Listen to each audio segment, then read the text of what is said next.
All right, here I am. There you are. Let's do this for God and country. So we're getting into the papers, and this morning I'll be joined by Kojopoku energy analyst. But for now, the Daily Graphic, Ghanaian Times, Daily Guide, Business Finder, and a few other papers I'm going to be looking at. But before we get into them, I'd just like us to contemplate some portions of the latest Auditor General's report. When it comes to financial malfeasance, misapplication of funds, diversion of funds, among other things, it is stark. Yesterday, we saw about the public sector and over 17 billion Ghana cedis. That is mired in so many different things. 1.1 million at the Ministry of Finance, which cannot be accounted for because it was paid to 3 ghost names. Can you imagine that? Over 1.1 million Ghana cedis paid to people who are not even staff of the Finance Ministry. Of course, we've seen a rebuttal of that, saying that, this has now been dealt with on the back of what the Auditor General's report has evinced, and that the state has recovered these sums of money. Interesting dynamics. So for practically 2 years, start of 2020 till the end of 2021, we can have 3 people siphoning money from the state's coffers and nothing to show for that. So even if the state has recovered these sums of money, so to speak, if we're to believe that, do we get interest on these sums of money? Because these are huge sums of money. Someone was drawing 29,000 every month, after taxation, earning about 25,000. Someone else 25,000. The other person 19,000. How do we make some of these actions more punitive? And how can you have a system at the Finance Ministry? I'm harping on this because they should definitely know and do better when it comes to securing our funds. But they rather have been mired in this, which I find rather interesting. In other jurisdictions, heads would roll. In this jurisdiction, I don't know what is going to happen. There's also that interesting twist to the situation with the judges and magistrates. We've heard from some of them, a former head of the judges and magistrates saying, they were made available, we paid, we took stock of them, we did nothing wrong. But a lot of people have questioned those who are supposed to be doyens of our law, bastions of our democracy. It has been said that throughout our checkered history, we have had governments come and go, regimes come and go, military leaderships, and all of that. But the judiciary has remained, and we respect them for that. Our election petitions in different periods of our Fourth Republic have been settled by the apex court, the Supreme Court. But after that, anas arimeyao, anas, expose. And what we keep seeing, sometimes justices of the highest courts of our land taking goats and, plantain and all of that just to twist cases and turn them. And then, when without a conscience, look, I'm being blunt here. This is my own sphere, right? But if a vehicle is worth over 70,000, 80,000, and the rest, dollars, I'm not talking cedis, and the equivalent, and they're being handed to you for a pittance, 5,000, 6,000, 7,000 plus. Ethically speaking, what does that say? Vehicles that have just been used for about maybe 4 years max, which are in prime, pristine condition. So it leaves a lot to be desired when it comes to our ethics as a people, even at the highest echelons of our national life.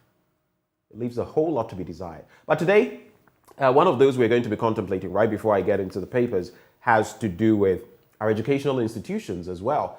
And a chunk of the certification they're giving out is not accredited. From our sources, we've gathered quite a bit of information. And when we start the conversation, I'll be giving you part of that information because there is the GTEC, but before that, the National Accreditation Board. Now, we'll bring you some details of that. I don't want to shoot, puts the cart before the horse. So I'll give you those details later when we hit that conversation. But let's get into the Daily Graphic newspaper. The headlines this morning: silent killer on the prowl. 35% adults hypertension. You may not be checking it out. You may not be checking your blood pressure and all of that. It could be low, it could be high, but both of them could kill you. New electricity tariffs take off. That's on page 16. Ghanaian lawyers begin postgraduate studies in the USA. Nuclear technology incorporated into energy mix. That's according to President Nana Addo Dankwa Akufo-Addo. Story on page 20. But when I read about nuclear energy and I contemplate what the Osagifo started in the 60s, far back in the 60s, and how he meant for us to be a nuclear power, not nuclear power to cause destruction, but to harness the energy of nuclear power, and how we're in the 21st century and we're still trying to catch up. And there's also 26th GJA Media Awards launched. But let me say a very good morning to Kojo Poku, energy analyst. Kojo, good morning. You'd have to unmute. I think you're trying to ask how I am. How are you, Ben? I am very well, sir. How about you? I'm very well. When you get me early this morning, you know that you are the one that your thought was on my mind last night and your thought is on my mind this morning. Yeah. I'm not an early bird, so when I have to do these things at 6:30 in the morning, it takes some thinking. Yeah, I know. Thank you for doing us the honors. Let's start with the latest AG report and some of the financial malfeasance it evinces. I'm sure you've seen the documentation. 1.1 million plus blown at the Ministry of Finance to ghost names. What supposedly has happened with justices of the superior courts getting vehicles that are so expensive for a pittance. Over 17 billion in the public sector that can't be accounted for. What do you make of these, very quickly, so we get into the story about electricity? Ben, the simple situation is that year on year, we read these AG reports, and year on year, it gets worse. Year on year, we hear things that we don't think can knock us off our boots, but then, yes, they keep surprising us. There's a very simple reason for this. Nothing happens after these AG reports. Nothing. It goes to the PAC, which is the Parliamentary Accounts Committee. They hold hearings, they direct. Nothing. Nobody goes to jail. Nobody's fined. Yes, some recoveries are made here and there, but in large, the report is just only for consumption. Nothing, no punitive actions happens after these reports comes out. So why don't you think it will get worse and worse? I think we're going to get one next year that's going to probably blow us off our skirts. So unfortunately, that's the situation that we have. And that is why some of us feel that there is a fundamental problem with the country that we live in. The foundation is gone. Because unless we get to the root of that foundation, I keep saying that people blame government, the politicians. The politician is part of the problem, yes. But the technocrat, the civil servant, the people who are supposed to man this nation, they are the bigger problem, okay? And until they have a level of fear in them, because I keep saying in the past, when the elders were pouring libation, one of the things they asked for is yempe abanka, means we don't want government indebtedness. That was one of the things that our forefathers would pour libation for. Today, everybody is scheming to go into the public sector to enjoy abanka. Everybody wants to get into that show. Everybody wants part of that money because that is the easiest one to get away with. That is the fundamental problem of this nation. Well, so I guess it is country broco, country no broco, we day inside, both for our leaders and followers. All the people in there, from what you're saying, the rot has engulfed everybody. And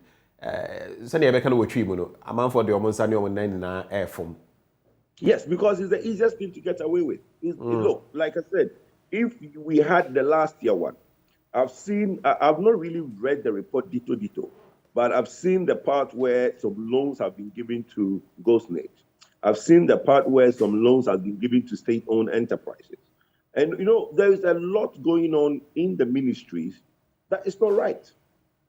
You have interministerial monies. I mean, I sat on some boards. And sometimes when you're on these boards or you get closer to the setting of the ministry and you see some of the practices going on, I mean, I know it's wrong, but they seem to think it's normal. But we cannot continue to be having these things without the whip being cracked. Because then everybody knows that you can get away with it. So year on year, we're going to see more of these. Well, only time will tell, Kojo, how we can get out of this mud. But in recent times, Oh, we we saw can. The only way we can is that if I come into power and build two biggest prisons in West Africa. Oh, the only way we can get out of all this corrupt activity is if Kojo Poku is president of Ghana and you build two of the biggest prisons in Africa. Prisons in West Africa. In West Africa. Yes. But I'll take you on that, Kojo. I mean, people have said that. Hold on. People have said that the way to go is not by incarcerating everybody. We know about the situation in our prisons even now. It's not about throwing people wholesale into prison. It's about reforming the mindset. It's about a paradigm shift. Yes, it's about making crime more punitive, but there are other ways of dealing with the problem. Isn't just a wholesale bit of you commit, you go to jail. The Bible says that you need to crack the whip. You see, look, there's fear. I've said it on your show before. There are certain things you don't do in certain nations. Reasons because you know what the punitive actions are in those nations. Right. So if you think of trying to do certain things, you wouldn't go to that country. Ghana is now becoming a nation where we are too liberal. You just said that we know the situation in our prisons. Because the prisons are overcrowded, it means that, don't take anybody there. That's why I'm saying that you need to build the two biggest prisons in West Africa, one in the north, one in the south. Okay? And I've said this over and over, and people laugh at me when I say this. Simply because we need to separate the good from the bad. If the good in society live in society and the bad lives in prison, then in the prison, we reform them. And we're not going to do the prison where they go there and rot. No. That's what I'm saying. It's going to be a very big, massive complex. A prison where industries are around that prison, so the labor force in there is used cheaply by the industry. A prison where people in there are educated to certain levels so they can reform and come back and be good to society. Okay? We are not just talking about the old prison where people just lie on the floor every day and do nothing, or just walk them up the street to go and weed. We are talking about the 21st century prison. And the only reason you know that it works is that when you go to court and your case does not last more than 2 years, and I have said over and over that there's no reason that a criminal case should last more than 2 years, because the legal calendar is about 8 months. So 2 legal calendars, your case should be out of court, and you should be either guilty or not guilty.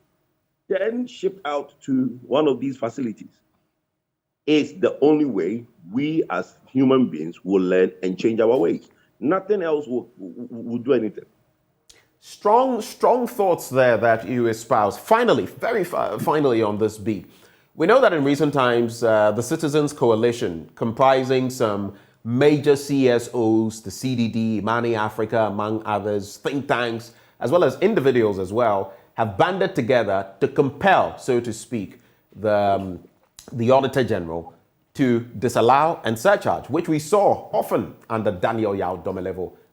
The Auditor General we have now seems to have departed from that trajectory. They say they are going to picket at his office. Is that part of the solution? Because I'm looking at comments coming in. Wisdom Yamale, for example, says, what happened to surcharging? Of course, let me just acknowledge Tombaka Zukaminu, who is watching from Cherponi, and Yusuf Husseini, who is also watching somewhere in Weshiao Town, he says. But that question about disallowance and surcharging, is the Auditor General living up to expectation? What are you surcharging, my brother?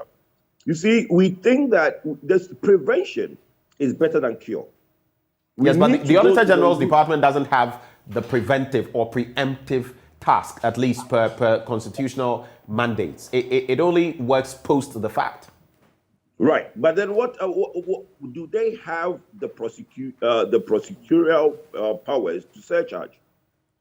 What powers do they have on the surcharging?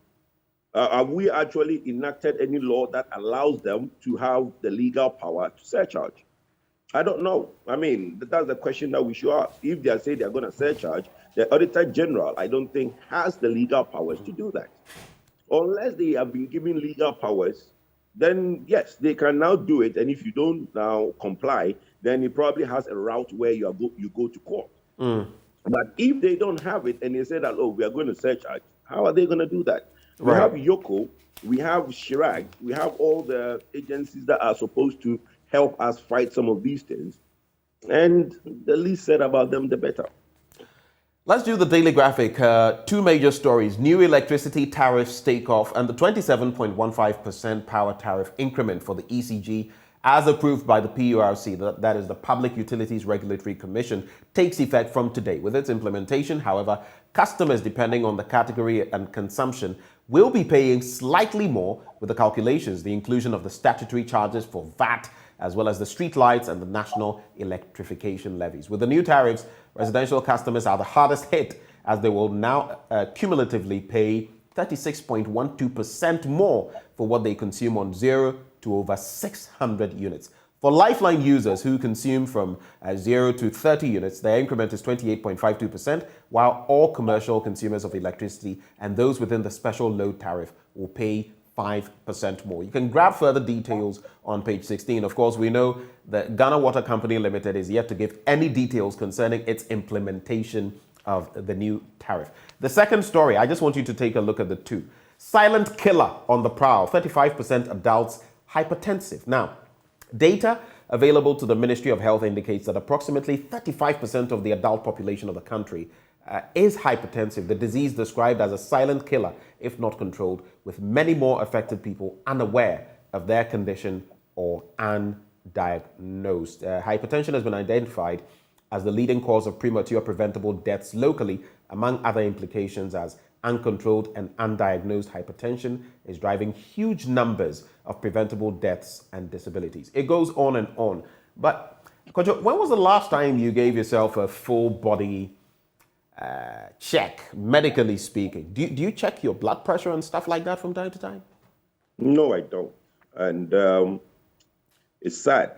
But one of the things that I'm doing is, I started a laboratory when during the COVID time, and I'm converting that lab into a full-blown laboratory. And one of the packages that we want to offer is to help adults to be able to have a package where you can come in and do a full-blown laboratory. I think I need to do that because I thought of it, and most of the times it's to do with education. And when people have to go to the doctor has to now tell you the test that you have to do. Then you go to the lab to do the test and bring the results back to the doctor. I think it's that cumbersomeness that does not allow some of us who are quite on the road all the time take that time out to go see a doctor. And I'm blessed to be 100% fit all the time. The only illness I get is malaria if I'm exposed to bites of mosquitoes. Besides that, I don't get anything. Every now and then I get headaches, and people say, oh, that headache is probably your pressure is high or something like that. And as you get older, you need to do these things.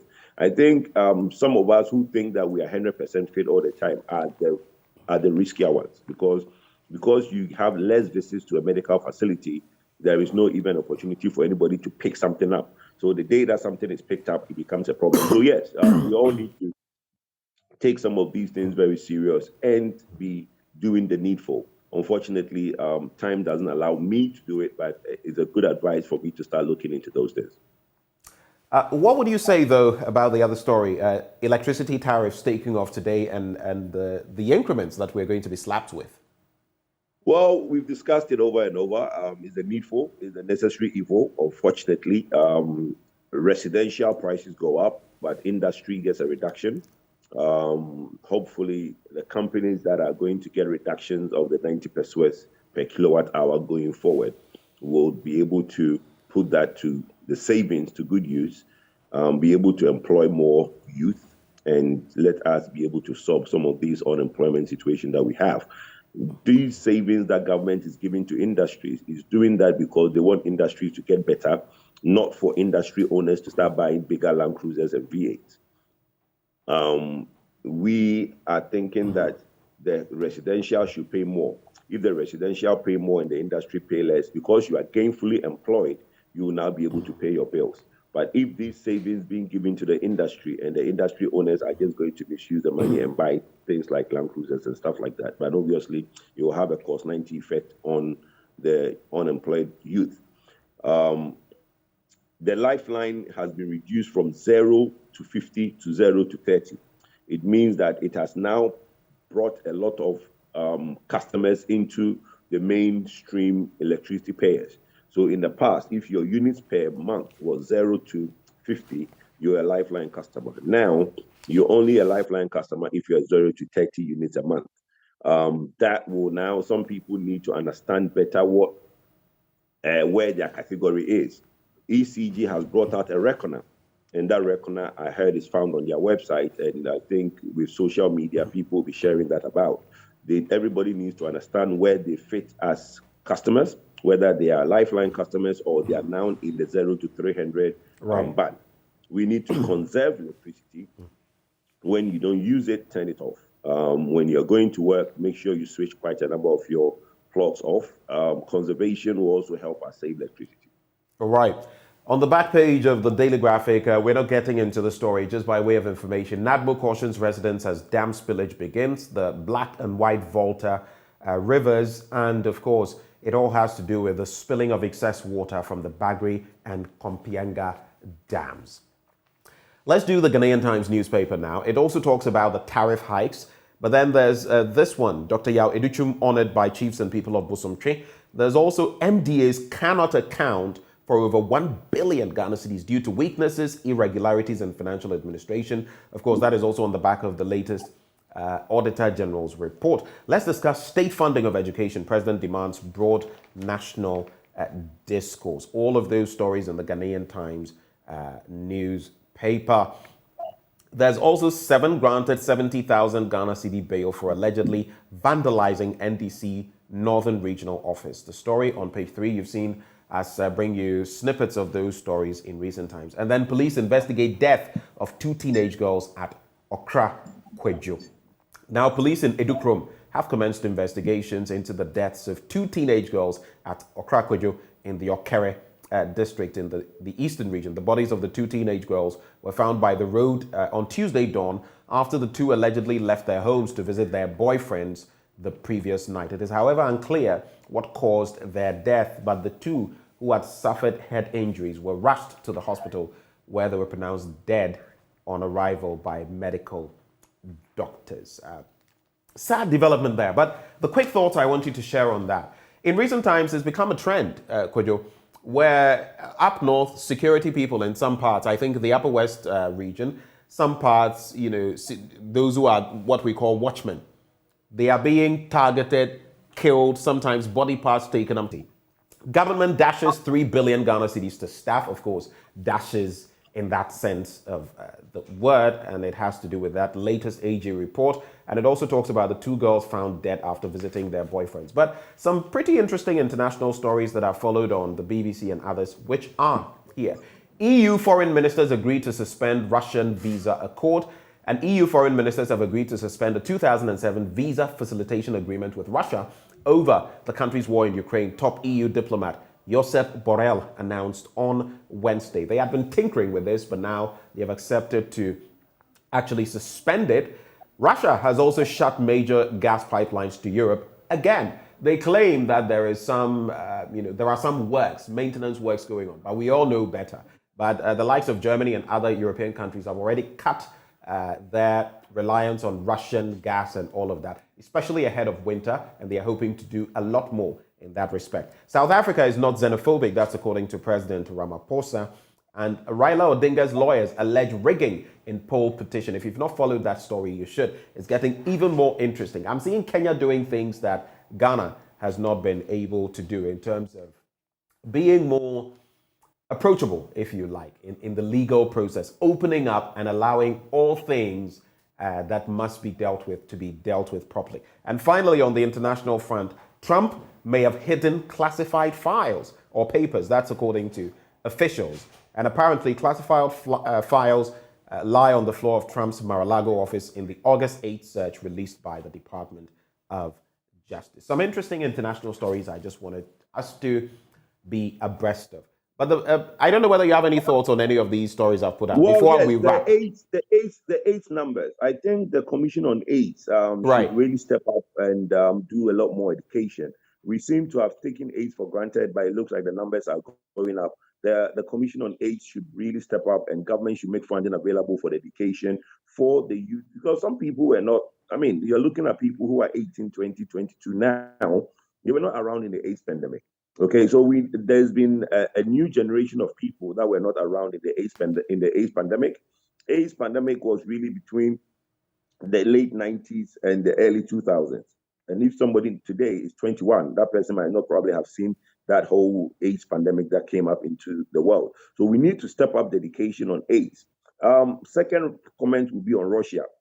Look, everybody who's never visited Moscow before or been to Russia does not understand the Russians. In this game, I've always said that we need to find a different solution to this Ukraine problem. Russia is not going to blink. And if we don't find a solution, we are going to be in this thing for a long while. Suspending visas, because Russia is the only European country that other European countries have to collect visas to go to. That tells you a lot about the country. I've been to London and I've seen the queues outside the Russia embassy trying to get visa into Russia. Okay, so if you now that mindset that we in Ghana queue at before we used to queue at the British High Commission to get visa to go to the UK. You go to the UK people are queuing to go to Russia. So Russia has never been an open country. They have their ways. But that Kojo applies to so many other countries, and there are Russians who also queue to go to the West. I mean, I don't see. I respectfully do not see what the point is there. If the suggestion is that the rest of Europe, Western Europe, feels Russia is some sort of glorious place, I mean, there are different aspects to look at, but I don't know what the point is you're trying to make in that. Well, let me quickly make the point to you. The point is that if you are trying to put sanctions, do this visa thing, all these things in trying to get Russia to rethink what they are doing in Ukraine, the point I'm making is that it's not going to work because they have always been a reclusive country. They are not welcoming. They like to be on their own.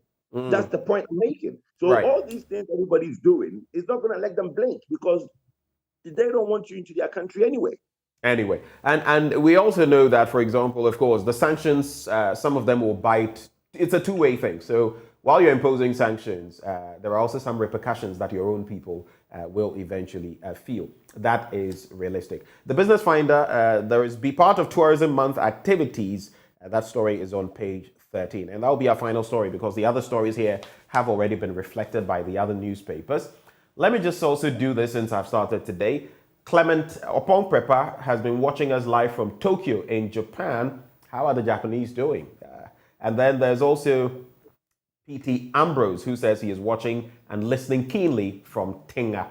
Thank you all for doing the watching. Right before we go, let me salute three of my newfound friends, young men, boys if you like, from the Christ the King School. They are in Form 2 of the Christ the King School, and they are Seli, Roland, and Odate. Seli, Roland, and Odate. I know you watched this segment on the AM show, so just keep it up and keep excelling in your study. Seli, Roland, and Odate, shouts to you. Your final words, Kojo, as we wrap the review. Well, since you started having the teenage watch your show, I think you should do an FYI segment, so that you now bring some level of teenage to so that you get to educate them through some new hip ways that me and you have grown out of. We have something interesting coming up, a little 5-minute bite. I think it just might bring in more of the teenage viewership, but brilliant suggestion, Kojo. Thank you. Thank you. Thank you very much. All right. Kojo Poku aspires to be president of the country someday, and like he shared with us today, he would build 2 major prisons, the biggest in West Africa, to incarcerate those criminal elements. He's also an energy analyst. He joined us this morning for the review. Kojo, once more, thank you. Have a good day. Thank you very much. Up next, we veer into sports, and there's a lot more coming your way. We'll be telling you about world athletics and more. Stay with us.